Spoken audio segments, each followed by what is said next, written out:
my friend, here we are at the beautiful, majestic bridge built way back then in 1912, over 100 years ago. It's access to pedestrian these days. There's no access to a train or vehicle. So I told you the main purpose, if you got a clue, is that the bridge was designed for extension of the railway system that Flagler, Henry Flagler, millionaire visionary, made it famous in the east coast of Florida in the early 20th century with the purpose to send the train from Miami to Key West. So if you don't know that part of the history, people travel by train on the early 20th century. Everything started in 1892 when Henry Flagler put the money with investors way back then. He was a millionaire. He had the money, but he had the vision that he could get increase his fortune, just making something unique, unprecedented, never seen before. And he's poured down tons of materials and vessels, boats, stairs, everybody involved to make 100 miles at the sea laid out in the water, connected in bridges, and install a rail track. And he was touted as crazy, not profitable, so Rockefeller advised not to do so. But he coined the phrase, if I would not do it, nobody will do it. Well, we roll up the sleeves, hired every single person here, mason, cook, workers, was big announcement, nationwide, big project, never seen before, where it was completely after 22 years of his life, he spent in that project. Setbacks, storms, people exhausted. He ended up without money. He asked for a loan, so he got money back from friends, but he completed, and he made it through. January 22nd, 1912 was the first year that the train covered that route. The train kept on going every single day from 1912 till 1935.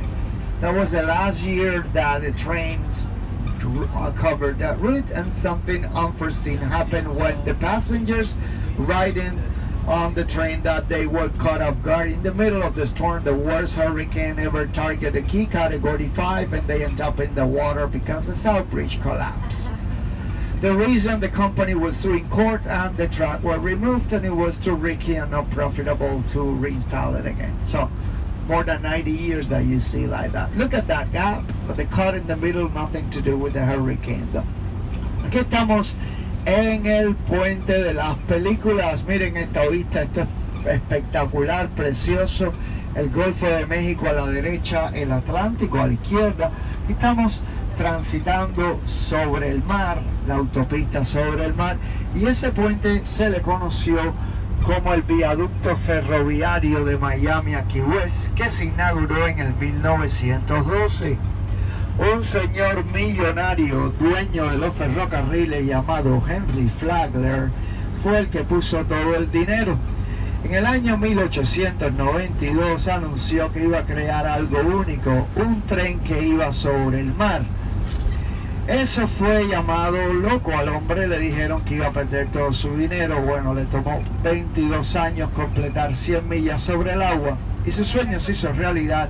Enero 22, 1912 salió el tren de Miami a Key West llevando pasajeros. Así el hombre recuperó la fortuna que había invertido y mucho más, y cuando murió se le consideró el sexto millonario más grande de los Estados Unidos. Si usted se pregunta ¿y qué pasó con el tren? Bueno, en el año 35, desgraciadamente, un huracán, el más grande visto, tomó por sorpresa a los pasajeros y el tren terminó en el agua, no en esta zona, más al sur, y por eso la compañía que fue llevada a corte tuvo que remover las líneas ferroviarias. Ya no era factible desde el punto de vista económico y era muy peligroso volverlo a hacer, y así fue que terminó la historia del tren de Flagler en el año 35. A partir del 35 por ahí no ocurre nada, un pedazo de concreto y hierro en el mar, pero se dice de la forma en que se diseñó es una obra maestra de la ingeniería moderna. Los pilotes están puestos exactamente a la misma distancia uno del otro. Cassidy said that the bridge is a masterpiece in engineering point of view regarding bridges, and the foundations are placed exactly at the same distance. It's been a flawless project. Figure it out. It was built 100 years ago. how come resist the hurricane storms and still there. Amazing, right? Tons of materials, canvas, soften, everything for that purpose. If you want further information about the train system, there is one museum in Key West referred to this bridge and Flagler train. So I encourage to visit. It costs you $10 admission. Stop number 2 on the trolley is called Cell to Rail Museum. Cell to Rail will tell you more of the story of the 7 Miles Bridge. If you got the trolley ticket, you save $2. It's gonna cost you $8 ticket instead. Just with the trolley ticket. If you don't have a trolley ticket, it's $10 for that museum though. Señores, hay más de la historia. Si usted quiere saber más de la historia del puente y el ferrocarril, y te ponen un video de cómo era ese ferrocarril, hay un museo en la parada 2 del trolley que se llama Cell to Rail y vale $10 la entrada. Pero si tienes el trolley te cuesta 8 con el ticket del trolley. Si quieren visitarlo, está disponible para visitar. People ask me, David, why is the name 7 miles? The answer is simple. It takes 7 miles. The length of the bridge is 7 miles long from the beginning down the end.